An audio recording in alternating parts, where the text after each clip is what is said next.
Hello students, আমি Nitish sir জ্ঞানজ্যোতি coaching সেন্টারের পক্ষ থেকে তোমাদের প্রত্যেককে জানাই আরও একবার স্বাগত। তো স্টুডেন্টস, আজকে আমি তোমাদের সঙ্গে আলোচনা করব এনইপি 4 ইয়ার আন্ডার গ্র্যাজুয়েট প্রোগ্রামের অধীনস্থ যে সমস্ত ছাত্রছাত্রীরা সেকেন্ড সেমিস্টারে পড়াশোনা করছো তাদের মাইনর হিসাবে যারা সোশ্যোলজি নিয়েছো অথবা ডিএসসি অথবা মাইনর হিসাবে যাদের সোশ্যোলজি রয়েছে তাদের জন্য কিন্তু আজকের এই ক্লাসটা খুব গুরুত্বপূর্ণ। তোমাদের সোশিওলজির অতি গুরুত্বপূর্ণ একটা ক্লাস আজকে হবে। বহুত্ববাদ সম্পর্কে টিকা আসতে পারে অথবা বহুত্ববাদের বৈশিষ্ট্যগুলি সম্পর্কে আলোচনা করো। ভেরি ভেরি ইম্পর্টেন্ট আজকের এই ক্লাসটি শুরু করার পূর্বে তোমাদেরকে বলে রাখি, যারা এখনও চ্যানেলটিকে সাবস্ক্রাইব করোনি তারা অবশ্যই চ্যানেলটিকে সাবস্ক্রাইব করে পাশে থাকা বেল আইকন অল প্রেস করে দাও, যাতে নেক্সট টাইম থেকে কোনো ভিডিও আপলোড করলে তার নোটিফিকেশন তুমি সবার আগে পেতে পারো। এছাড়া তোমরা যারা ভাবছো যে অনলাইনে আমাদের সেন্টারে জয়েন করবে, নোটসপত্র সমস্ত কিছু নেবে, তারা অবশ্যই যোগাযোগ করো আমাদের অফিসিয়াল নাম্বার 7076398606 নাম্বারে অথবা 6295916282 নাম্বারে। তোমাদের টোটাল কোর্স ফি যেটা রয়েছে তোমাদের এই সাধ্যের মধ্যে, শুধুমাত্র যারা প্রোগ্রাম কোর্সে বা পাস কোর্সে রয়েছে তাদের জন্য 699 এবং যারা মেজর কোর্সে রয়েছে তাদের কিন্তু 999 রুপিস পুরো সেমিস্টারের কোর্স ফি।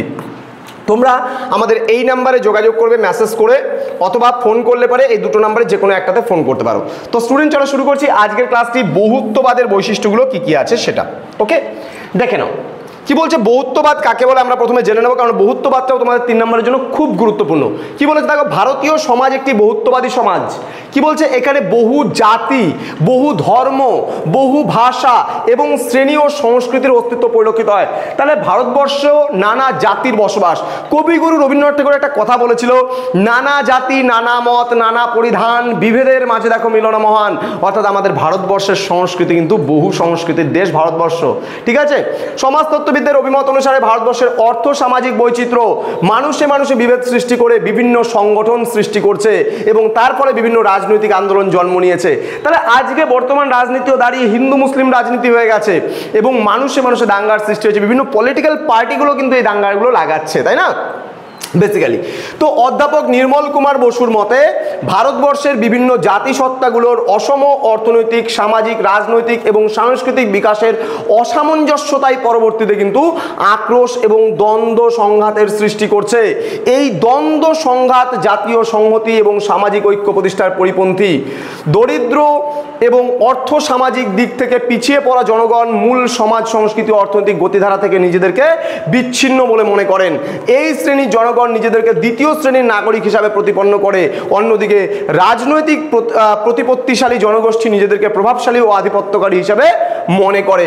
ফলে সমাজ ব্যবস্থায় সামাজিক ঐক্যের পরিবর্তে সৃষ্টি হয় ভিন্ন ভিন্ন উদ্দেশ্য ও লক্ষ্য সম্বন্ধিত বিভিন্ন গোষ্ঠীর। এদের প্রত্যেকেরই চাওয়া পাওয়া এবং রাষ্ট্রীয় অধিকার ও কর্তব্য থেকে নিজেদেরকে পৃথক বলে কিন্তু প্রত্যেকে মনে করে।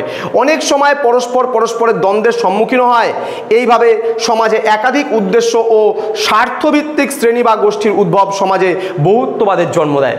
তো আশা করি আজকের এই সংক্ষিপ্ত ক্লাসটি তোমাদের কিন্তু এটা 3 নম্বরের টিকা যদি আসে, এটা কিন্তু একদম সংক্ষিপ্ত একটা ক্লাস হলো। সেটা হচ্ছে বহুত্ববাদের সংজ্ঞা। এর পরের যে পার্টটা রয়েছে সেই পার্টে রয়েছে তোমাদের বহুত্ববাদের বৈশিষ্ট্য।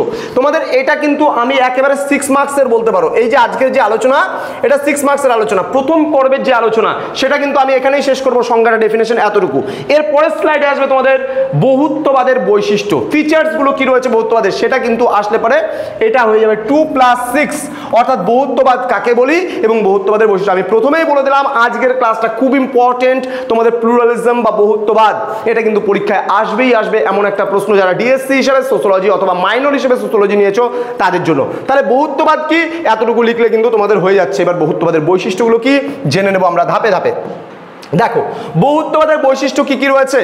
দেখো কি বলছে, প্রথম পয়েন্ট, প্রাকৃতিক বিচারে রাষ্ট্র একটি সামাজিক সংগঠন।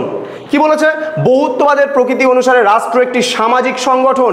আকার আয়তনে রাষ্ট্রের পরিধি বৃহৎ হলেও কিন্তু সমাজবদ্ধ মানুষের সম্মিলিত ঐক্য রাষ্ট্রের জন্ম দেয়। তবে রাষ্ট্র শুধু কোনো ব্যক্তিবর্গের সমষ্টি নয়, অসংখ্য সামাজিক সংগঠনের সমষ্টি। তাহলে আমরা একটা সমাজে থাকি, প্রত্যেকে আমরা একটা সমাজে কোনো একটা রাষ্ট্রীয় সংগঠন দেখতে পাবো না।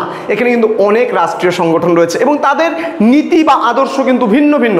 এই জন্যই কিন্তু এখানে বহু মতের সৃষ্টি হয়েছে, বহু চিন্তাধারার সৃষ্টি হয়েছে, যেটা আমরা পরিলক্ষিত করে থাকি। নেক্সট, বহুত্ববাদ বহু সংস্কৃতির ওপর ভিত্তি করে গঠিত। বহু সংস্কৃতি মানে অনেক সংস্কৃতির ওপর ভিত্তি করে কিন্তু গঠিত। কি বলছে সমাজতত্ত্বে বহুত্ববাদের অর্থ হলো বহু সংস্কৃতির উপস্থিতি। বহুত্ববাদ বিভিন্ন গোষ্ঠীর অস্তিত্বকে স্বীকার করে এবং একত্ববাদের বিরোধী হিসাবে প্রতিষ্ঠিত। সুতরাং বহু গোষ্ঠী বিশিষ্ট সমাজে বহু সংস্কৃতির অস্তিত্ব কিন্তু অনস্বীকার্য। তাই তত্ত্বে বা এই তত্ত্বে বিভিন্ন সংস্কৃতির মধ্যে মেলবন্ধন ঘটে। এক কথায় বলা যেতে পারে সাংস্কৃতিক আত্মীকরণ বহুত্ববাদের কিন্তু একটা গুরুত্বপূর্ণ অবদান। তাহলে সামাজিক আত্মীকরণ মানে কি? একটা সোসাইটিতে থাকার কারণে আমরা কিন্তু প্রত্যেকের সঙ্গে মিলেমিশে থাকি, তাহলে এটাকেই বলছে আত্মীকরণ। নেক্সট আমরা চলে আসব পরবর্তী পয়েন্টে, স্বতন্ত্র পরিচিতি। এবার বহুত্ববাদী আমরা যদি লক্ষ্য করি খুব ভালো করে, প্রত্যেকটা গোষ্ঠী বা প্রতিষ্ঠানে যেমন স্বতন্ত্র পরিচিতি থাকে, ঠিক তেমনি প্রত্যেকটা রাষ্ট্রে কিন্তু একটা স্বতন্ত্র পরিচিতি থাকে। যেমন আজকে আমরা ইন্ডিয়ার যে ফ্ল্যাগ দেখি, পাকিস্তানের ফ্ল্যাগ দেখি, বাংলাদেশের ফ্ল্যাগ দেখি, যে কোনো রাষ্ট্রের তুমি ফ্ল্যাগ দেখো না কেন, প্রত্যেকের কিন্তু একটা আলাদা বা স্বতন্ত্র একটা পরিচিতি রয়েছে। ঠিক একইভাবে বহুত্ববাদী রাষ্ট্রেরও কিন্তু একটা আলাদা ইন্ডিভিজুয়াল মানে কিন্তু কি একটা পরিচিতি রয়েছে। তো বলছে পরিচিতি ভিন্ন কোনো প্রতিষ্ঠান বা রাষ্ট্রের অস্তিত্ব কল্পনাতীত। দেখবা আমি যদি বলি কোকোকোলাতে একটা আলাদা লোগো আছে। আমি যদি বলি পেপসির একটা আলাদা লোগো আছে। আমি যদি বলি থামস আপ, তার একটা আলাদা ইয়ে আছে। আমি যদি বলি 7 আপ, তার একটা আলাদা লোগো আছে। এবার প্রত্যেকটা কোম্পানিরই কিন্তু একটা আলাদা সত্তা থাকে, যেটাকে আমরা বলি স্বতন্ত্র সত্তা। কি বলেছে এখানে, বহুত্ববাদী সমাজে অসংখ্য ক্ষুদ্র ক্ষুদ্র গোষ্ঠীর অস্তিত্ব কিন্তু বর্তমান।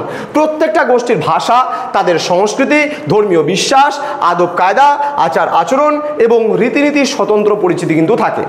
আমার ভাষার সঙ্গে কোনো এক নেপালি জনগোষ্ঠীর ভাষা কিন্তু মিলবে না। আবার নেপালির সঙ্গে কিন্তু দেখা যাচ্ছে হিন্দি ভাষাভাষী যারা রয়েছে তাদের কিন্তু কালচারটা ঠিক মিলবে না। আবার একইভাবে যদি আমি বলি বিহারিদের কালচারের কথা, তাহলে তাদের সঙ্গে কিন্তু ঠিক অন্য জাতিগোষ্ঠীর কালচার কিন্তু মিলবে না। এবার প্রত্যেকের ভাষা, প্রত্যেকের সংস্কৃতি, প্রত্যেকের আদব কায়দা, এগুলো কিন্তু একটা স্বতন্ত্র পরিচিতি লক্ষ্য করা যায়। নেক্সট চলে আসবো আমরা সামাজিক কল্যাণ সাধন। কি বলেছে, সামাজিক সংঘ এবং সংগঠনগুলো সাধারণত গড়ে ওঠে ব্যক্তি মানুষের সামাজিক কল্যাণ সাধনে। ব্যক্তি মানুষ কোনো প্রতিষ্ঠান বা সংগঠন গড়ে তোলে তার বিভিন্ন দাবি দেওয়া বা চাওয়া পাওয়াকে কেন্দ্র করে। অর্থাৎ এক কথায় বলা যেতে পারে বিভিন্ন সংগঠন বা প্রতিষ্ঠান বিভিন্ন উদ্দেশ্য ভিত্তিক। ঠিক তেমনি রাষ্ট্রের উদ্দেশ্য ব্যক্তিমান অনুসারে কল্যাণকর হয়ে থাকে। তাহলে সামাজিক কল্যাণ সাধন করাই কিন্তু প্রত্যেকের লক্ষ্য বা উদ্দেশ্যের মধ্যে পড়ছে। তো আশা করি আজকের ক্লাসটা তোমাদের বোঝাতে পারলাম। 6 নম্বরের জন্য এই ক্লাসটা ছিল খুব গুরুত্বপূর্ণ, পরীক্ষায় আসবে। তোমরা যারা এখনও আমাদের জ্ঞানজ্যোতি কোচিং সেন্টার অফিসিয়াল ইউটিউব চ্যানেলটিকে সাবস্ক্রাইব করোনি, তারা অবশ্যই চ্যানেলটিকে সাবস্ক্রাইব করে পাশে থাকা বেল আইকন অল প্রেস করো, যাতে নেক্সট টাইম থেকে আমাদের যে ইম্পর্টেন্ট ক্লাসগুলো আগামী মাস জুড়ে যে ক্লাসগুলো হবে সেগুলো পেতে অবশ্যই লাইক, কমেন্ট, শেয়ার, সাবস্ক্রাইব করে আমাদের পাশে থাকবে। দেখা হচ্ছে খুব তাড়াতাড়ি আরও একটা নতুন ভিডিও নিয়ে। এবং তোমাদের যদি নোটস নেওয়ার থাকে আমাদের এই নাম্বারে হোয়াটসঅ্যাপ করতে পারো এবং নিম্নে যে নাম্বারটা রয়েছে এখানে কল করে আমাদের সঙ্গে যোগাযোগ করতে পারো। তোমাদের উজ্জ্বল ভবিষ্যৎ গড়ে তুলবো আমরা, এটাই কিন্তু আমাদের প্রতিশ্রুতি। দেখা হচ্ছে খুব তাড়াতাড়ি আরও একটা নতুন ক্লাস নিয়ে তোমাদের সঙ্গে। তোমরা প্রত্যেকেই ভালো থেকো, সুস্থ থেকো। Thank you so much. Thanks for watching after all. Thank you.